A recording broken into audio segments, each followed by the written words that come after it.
السلام علیکم ورحمۃ اللہ وبرکاتہ۔ بسم اللہ الرحمن الرحیم، الحمد للہ رب العالمین والصلاة والسلام علی رسولہ الکریم محمد وعلی آلہ واصحابہ اجمعین، اما بعد۔ یہ سوالات شروع کریں۔ اس سے پہلے کہ کوئی سوال آئے، میں ایک سوال کا یہاں آف لائن سوالات میں سے جواب دے دوں۔ وہ سوال تھا، بہت اہم سوال تھا، کہ مسجدوں کے اندر قبریں بنانے یا قبروں پر مسجدیں بنانے کی اجازت نہیں ہے، اسلام نے اس سے روکا ہے، جیسا کہ رسول اکرم صلی اللہ علیہ وسلم کا فرمان ہے لا تجعلوا قبری عیدا، اور اسی طریقے سے اللہ کے نبی صلی اللہ علیہ وسلم کا فرمان ہے لعنت اللہ علی الیہود والنصارى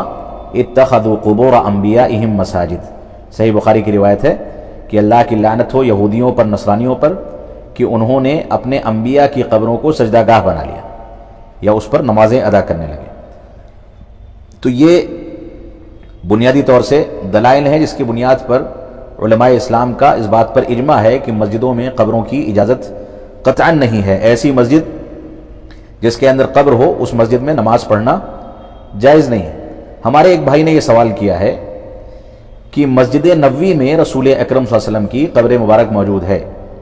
تو ایسی صورت میں مسجد نبوی میں نماز پڑھنے کا کیا حکم ہے؟ یہ بہت بنیادی مسئلہ ہے جو ہر دور کے بڑے علماء کرام کے سامنے یہ مسئلہ آتا رہا ہے۔ تو اس بات کو سمجھ لیں کہ رسول اکرم صلی اللہ علیہ وسلم کی قبر مبارک مسجد نبوی میں صحابہ کرام کے دور سے نہیں ہے۔ یہاں بنیاد یہ ہے، تھوڑی سی تمہید ہے اس مسئلے میں، بنیاد یہ ہے کہ اللہ کے نبی صلی اللہ علیہ وسلم کی وفات کے بعد مسلمانوں کے درمیان، صحابہ کرام کے درمیان اس بات کا اختلاف ہوا کہ اللہ کے رسول صلی اللہ علیہ وسلم کی تدفین کہاں پر ہو۔ بعض لوگوں نے کہا کہ بقیع کے قبرستان میں آپ کی تدفین کی جائے، بعض لوگوں نے کہا کہ نہیں، کسی دوسری جگہ کی جائے، اور روایات میں ملتا ہے کہ لولا ذالک لابرز قبرہ، کہ اگر ایسا نہیں ہوتا تو آپ کی قبر کو ظاہر رکھا جاتا، یعنی اگر اس بات کا خدشہ نہیں ہوتا کہ آپ کی قبر کے ساتھ مسلمان بدعقیدگی اختیار کریں گے، غلط قسم کے رسوم و رواج اختیار کریں گے، تو آپ کی قبر کو ظاہر کر دیا جاتا، یعنی عام جگہ پر آپ کی تدفین عمل میں آتی۔ تو اسی میں بعض صحابہ اکرام نے یہ کہا کہ ہم نے اللہ کے رسول صلی اللہ علیہ وسلم سے فرماتے ہوئے سنا ہے کہ انبیاء کی تدفین وہیں پر ہوتی ہے جہاں ان کی وفات ہوتی ہے۔ تو اللہ کے رسول صلی اللہ علیہ وسلم کی وفات حضرت عائشہ صدیقہ رضی اللہ تعالیٰ عنہا کے حجرہ مبارکہ میں ہوئی تھی، لہٰذا وہیں پر آپ کی تدفین عمل میں آئی، اور وہ قبر جو ہے قبر مبارک مسجد نبوی سے قریب تو تھی لیکن اس سے متصل نہیں تھی، الگ تھی، اور اس میں تدفین کرنے کے بعد اس کو بند کر دیا گیا۔ بعض روایات میں یہاں تک ملتا ہے کہ اس میں ایک چھوٹا سا شگاف تھا، حضرت عائشہ صدیقہ رضی اللہ تعالیٰ نے کبھی کسی صحابی رسول کو وہاں دیکھ لیا کہ وہ جا کر کے وہاں پر کھڑے ہوئے ہیں، تو ان کو بلا کر کے باقاعدہ زجر و توبیخ کی کہ یہ چیز درست نہیں ہے، ہماری ذمہ داری یہ ہے کہ ہم اللہ کے رسول صلی اللہ علیہ وسلم کا اسوہ اختیار کریں۔ اور صحابہ اکرام کا اسوہ کیا تھا کہ جب مدینہ سے باہر جاتے تھے اور سفر کر کے دوبارہ سے مدینہ آتے تھے تو آنے کے بعد ایک بار جا کر کے قبر مبارک پر درود پڑھتے تھے، سلام پڑھتے تھے۔ یہ طریقہ صحابہ کرام کا ہوا کرتا تھا۔ لہذا کوئی مدینہ اگر جاتا ہے تو اس کے لیے مسنون ہے کہ قبر مبارک پر جا کر کے سلام پڑھے، لیکن بار بار جا کر کے سلام پڑھنا، وہیں پر مصروف رہنا، یہ شریعت اسلامیہ کی روح کے خلاف ہے۔ اب مسئلہ یہ ہوا کہ آگے آنے والے ادوار میں بعض حکام ایسے ہوئے جنہوں نے رسول اکرم صلی اللہ علیہ وسلم کی قبر مبارک کو مسجد نبوی سے متصل کر دیا، اور ایک دور ایسا بھی آیا ترکیہ کا، جس کو ہم خلافت کا دور کہتے ہیں بدقسمتی سے، ایک دور ایسا بھی آیا کہ اس دور میں رسول اکرم صلی اللہ علیہ وسلم کی قبر مبارک کا طواف بھی کیا جاتا تھا۔ پھر ملک عبدالعزیز رحمۃ اللہ علیہ کی جب حکومت آئی، آل سعود کی حکومت آئی، تو انہوں نے اس پر طواف کو روک دیا۔ روکنے کا کیا طریقہ اختیار کیا گیا کہ اس کے چاروں جانب جو جگہ تھی، ایک جانب قرآن مجید کی الماریاں لگا دی گئی، بھاری الماریاں، کہ کوئی اس کو کھسکا نہ پائے۔ تو جب لوگوں نے سوال کرنا شروع کیا کہ یہاں پر یہ الماری کیوں لگائی گئی ہے، ہمیں طواف کرنے میں رکاوٹ ہوتی ہے، تو جواب یہ دیا گیا یہ قرآن مجید کی الماریاں ہیں، قرآن مجید کے احترام کے لگائی گئی، یہ حکمت اور مصلحت تھی جس کے تحت وہ دھیرے دھیرے طواف روکا گیا۔ اب بعد کے ادوار میں مسجد نبوی میں اس چیز کو شامل کر دیا گیا، لیکن علماء اسلام کا اس بات پر اتفاق ہے کہ مسجد نبوی کہ درمیان میں قبر نہ آنے پائے، جس جگہ پر ہے وہیں رہے،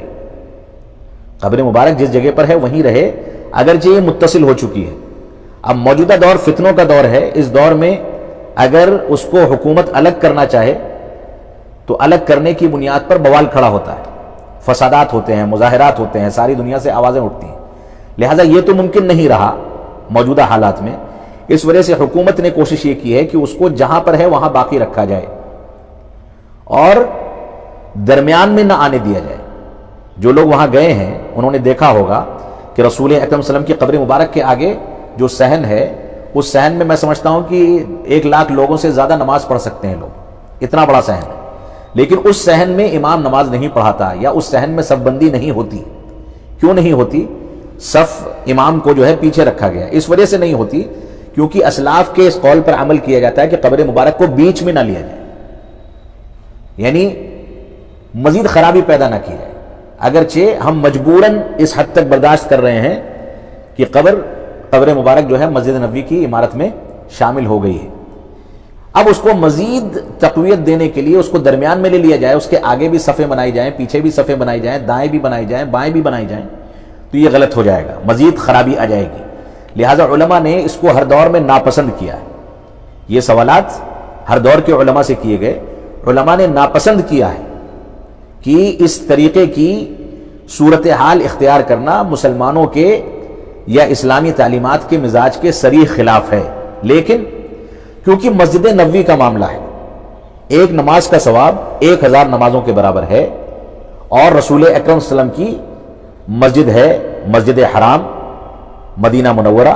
اور اللہ کے نبی صلی اللہ علیہ وسلم اس کے بارے میں فرماتے ہیں کہ جیسے اللہ رب العالمین نے مسجد حرام مکہ مکرمہ کو حرام کیا، حرمت والا قرار دیا، ویسے ہی میں اپنی مسجد نبوی کو